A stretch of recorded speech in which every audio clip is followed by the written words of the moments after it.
The cook who became a ghost. The 79-year-old sniper who saved his regiment Hook. He was the last person anyone expected.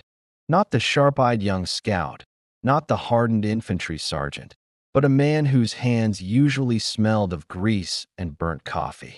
When the general's voice boomed across the desperate, frozen bunker, asking for a volunteer, a sniper to eliminate an enemy machine gun nest that was bleeding their regiment dry, the silence that followed felt thicker than the snow outside.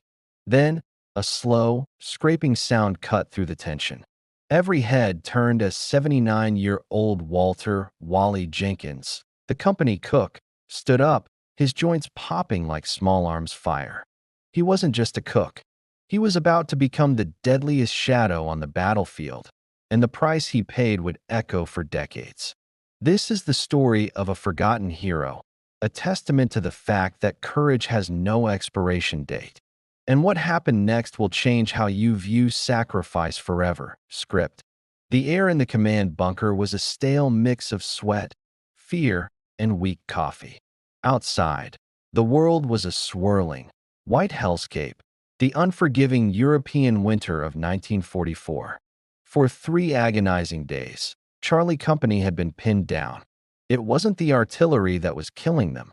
It was the rhythmic, relentless chatter of a single, well-placed German MG-42 machine gun nestled high in a stone farmhouse chimney, a position that granted a complete, devastating view of their only supply route. General Marshall, his face etched with exhaustion and defeat, slammed his fist onto the map table. "We need a miracle," he rasped, his eyes sweeping the few remaining officers. "I need a volunteer. Someone who can get past their forward screen and silence that gun. A sniper. It's a suicide run, but we are out of options." "Who's it going to be?" The silence that followed was a crushing weight. No one moved. The mission was a death sentence. That's when the kitchen door swung open, and Wally shuffled in, carrying a pot of lukewarm sludge that was supposed to be stew.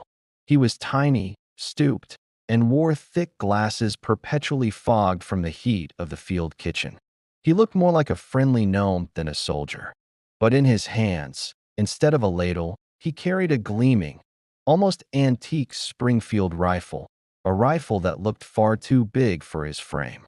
He set the stew down, looked Marshall dead in the eye, and spoke in a voice that was surprisingly steady, a voice that carried the weight of a lifetime.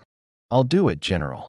How could a cook, a man old enough to be their grandfather, possibly succeed where trained men would fail? Everyone thought he was joking.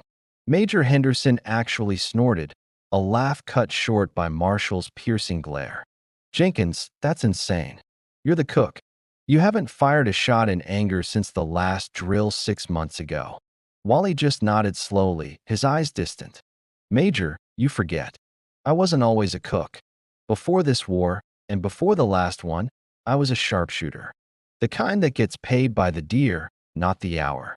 And before that, well, let's just say a man doesn't forget how to breathe or how to line up a shot." The general stared at him, seeing past the apron and the tremor in his hands, searching for a ghost of the man Wally claimed to be. There was a raw, undeniable conviction in his gaze. Marshall made a choice that felt like tearing up the rulebook. He gave the order. Wally was given just 3 hours to prepare. He shed his kitchen whites, trading them for snow-camouflaged fatigues that hung loose on his frail frame. The younger soldiers watched, mesmerized, as he meticulously cleaned his old Springfield, running a cloth down the barrel with the care a father gives a sleeping child. He didn't take much: a pouch of dried rations, a handful of old, heavy-grain ammunition, and a compass. He paused at the doorway, turning back to the young Private Miller, who was shivering by the stove. "Tell the boys," Wally whispered, a soft smile touching his lips, "that dinner will be late, but it'll be served. Count on it." That promise, a simple statement about dinner, became the only lifeline of hope the entire regiment had left to cling to. The mission required him to move across 1,000 yards of exposed, rolling farmland, a wasteland covered in 6 inches of fresh, Unforgiving snow. Wally moved with a bizarre, almost unbelievable grace. He didn't run or crawl like the younger men. He seemed to dissolve into the landscape, a natural part of the frozen earth. His years as a hunter, perhaps even his age, had gifted him a patience that transcended military training. He moved only when the MG-42 was firing, the sound masking the crunch of his boots. The young German spotters scanning the field saw nothing but the wind whipping the snow. Wally became a ghost, guided not by adrenaline, but by a quiet, burning sense of duty that only a man who has seen too much war can possess. Hours bled into one another. The cold was a constant, vicious enemy, stealing the feeling from his fingers, trying to turn his old joints into stone. But he pushed through, fueled by the memory of the young men whose blood had stained the snow near the supply depot, boys he had cooked for, boys he had promised dinner to. Finally, he reached the predetermined staging point, the shattered remains of a stone wall, maybe 250 yards from the farmhouse. The machine gun position was now clearly visible, spitting fire from the small gap in the chimney. He had faced the elements and the enemy screen, but the true test of his long-dormant skill was still ahead. The single, impossible shot that he lay prone in the snow, the ice crystals digging into his cheek. The sound of the MG-42 was deafeningly close now. Rat-a-tat-tat-tat-tat, a sound that meant death. His breath plumed out in white clouds, obscuring his vision. Wally took off his glasses, knowing the fog would ruin the shot. His old eyes, though weak for reading, were still perfect for distance, honed over decades of hunting in the wide-open spaces of his home state. He waited. He ignored the shivering of his body, forcing his core to be still, letting the heavy rifle become an extension of his own will. He calculated the wind, a sharp cross breeze, the slight uphill trajectory, and the enemy gunner's predictable rhythm of fire. He didn't rush. He simply waited for the gap, the infinitesimal moment when the gunner would pause to change belts. The gun sputtered, then stopped. Click, click, the sound of a fresh belt being fed into the mechanism. That was his window. Wally exhaled slowly, pulling every last bit of air from his lungs, achieving that perfect, suspended stillness. His finger, crooked from old age and arthritis, tightened on the trigger. He saw the black profile of the German gunner lean slightly to adjust the belt, his head perfectly framed in the chimney opening. Wally didn't feel the recoil. He didn't hear the single, deafening crack of the Springfield. The only thing he registered was the sight picture holding true. He saw the puff of stone dust where the bullet hit. And then, the sound of the MG-42, the relentless, death-bringing chatter, stopped. Immediately. Forever. A single bullet from a 79-year-old cook had just changed the fate of 1,000 men. But the story was far from over. A full minute passed in absolute silence. Back in the bunker, the men waited, their hearts in their throats.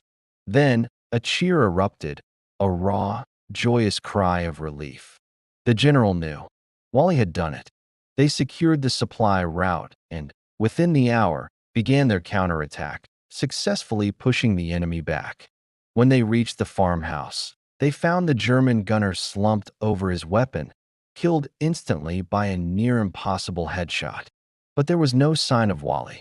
They searched the field, following his single set of tracks back to the stone wall, and then beyond.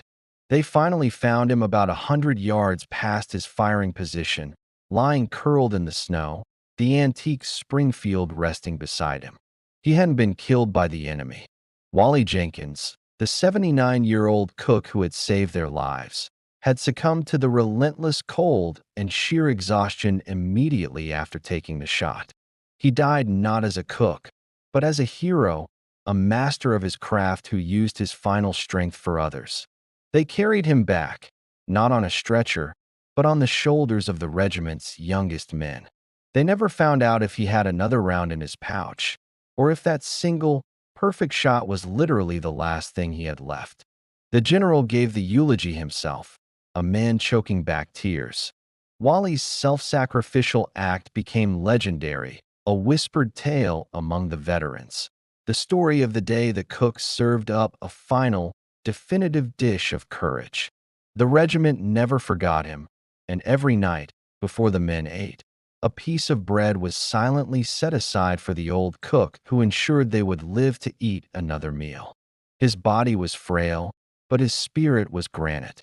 And the echoes of that one, quiet rifle shot continue to remind us that true heroes are often the ones you least expect, living right next to you, perhaps even cooking your dinner.